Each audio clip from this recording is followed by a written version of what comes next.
Well, good morning and welcome to Gospel Greetings number 28. As we continue through the Gospel of John, you'll remember that last week we did John 3. Through him, all things were made. Through Jesus, all things were made. We saw that Jesus did good work and calls us as sons in the family business to work heartily with him. This week, we're going to pick up with John 1, 4, and 5.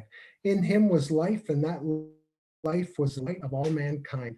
The light shines in the darkness, and the darkness has not overcome it. Here, John describes Jesus as the one who has life in him. You might say, I'm breathing, I'm walking, I'm talking. You can't say I'm not alive, but you would be speaking only about physical life and not spiritual life. Paul reminds us in Ephesians 2, verse 1, that we are dead in our trespasses and sins. You see, apart from Jesus saving spiritual life in us, we are spiritually dead and separate from God. That's why Jesus came, to reconcile all mankind to the Father. And that's why Jesus is called the light of all mankind. Like a lantern on a dark path, he shows us the way. He illuminates, he reveals, he comforts, and he warms by his light.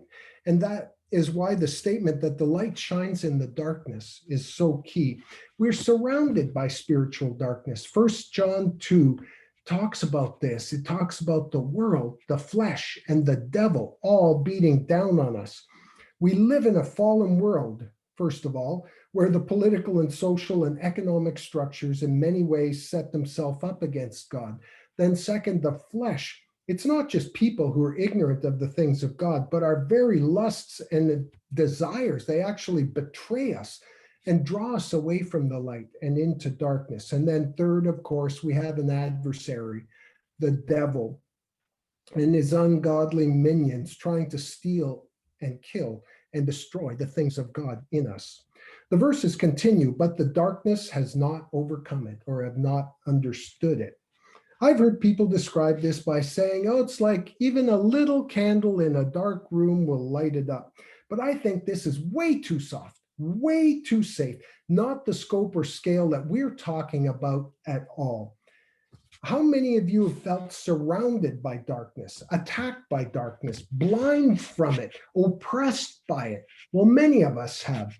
And this kind of darkness is more like the darkness that surrounded the Chilean miners. You guys remember the story from 2010? 33 miners trapped 2,000 feet underground.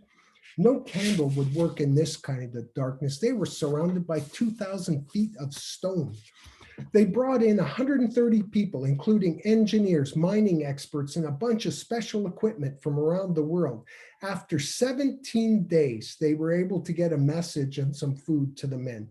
They continued drilling and working around the clock, and it cost tens of millions of dollars, but in 69 days, they were able to reach the men. Then, one by one, the men emerged from their dark graves to the light, to the surface. I think this is more what the darkness has not overcome it means to us. In all this darkness around us, Jesus comes to rescue us one by one and bring us to the light of his life. But you know what? There's still people down there. We are called to tell them, to send messages that there is light and life in Jesus, that there is hope for them when they're surrounded in darkness and don't feel like they can go on anymore. Will you send a message to someone this week who's surrounded by that darkness?